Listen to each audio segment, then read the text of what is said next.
স্বাগতম সবাইকে আজকের ভিডিওতে। আজকে আমরা আলোচনা করব জাভাস্ক্রিপ্টের যে ডাবল ইকুয়াল অপারেটর এবং ট্রিপল ইকুয়াল অপারেটর আছে তাদের মধ্যে মূলত পার্থক্যটা কি।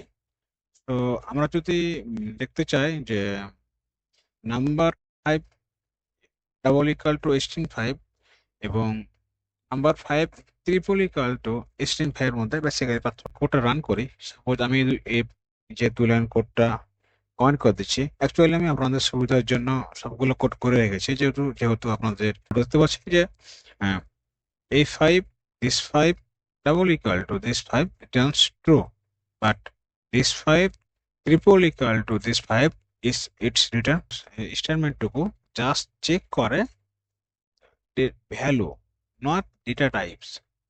I say again, it's just compare the value, not data type.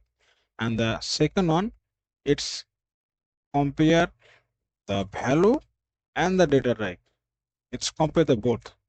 So যখন আমরা যদি দেখতে চাই যে এটা হচ্ছে সিঙ্গেল একটা নাম্বার, এটা হচ্ছে স্ট্রিং। সো এখানে হচ্ছে দুটাই ভ্যালু নাম্বার 5 আছে, রিটার্ন করছে ট্রু। যখন সে ট্রিপল ইকুয়াল টু আছে, সে বুঝতে পারছে তাকে চেক করতে হবে ভ্যালু এবং ডেটা টাইপ।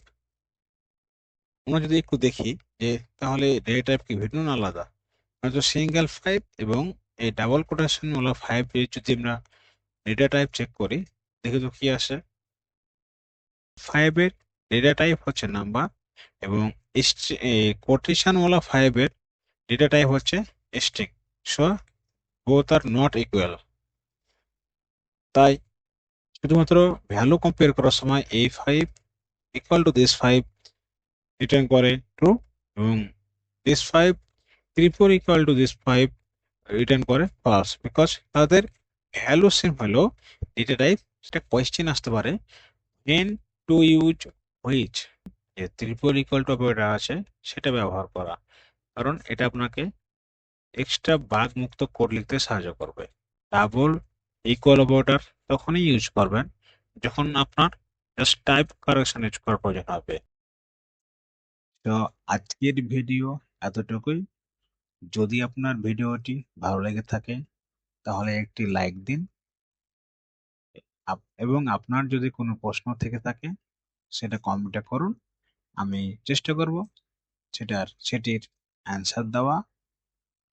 এবং এখন পর্যন্ত যদি আপনি আমার চ্যানেলটি সাবস্ক্রাইব করে না থাকেন, দয়া করে সাবস্ক্রাইব করে পাশের বেল আইকনটি অন করে দেন।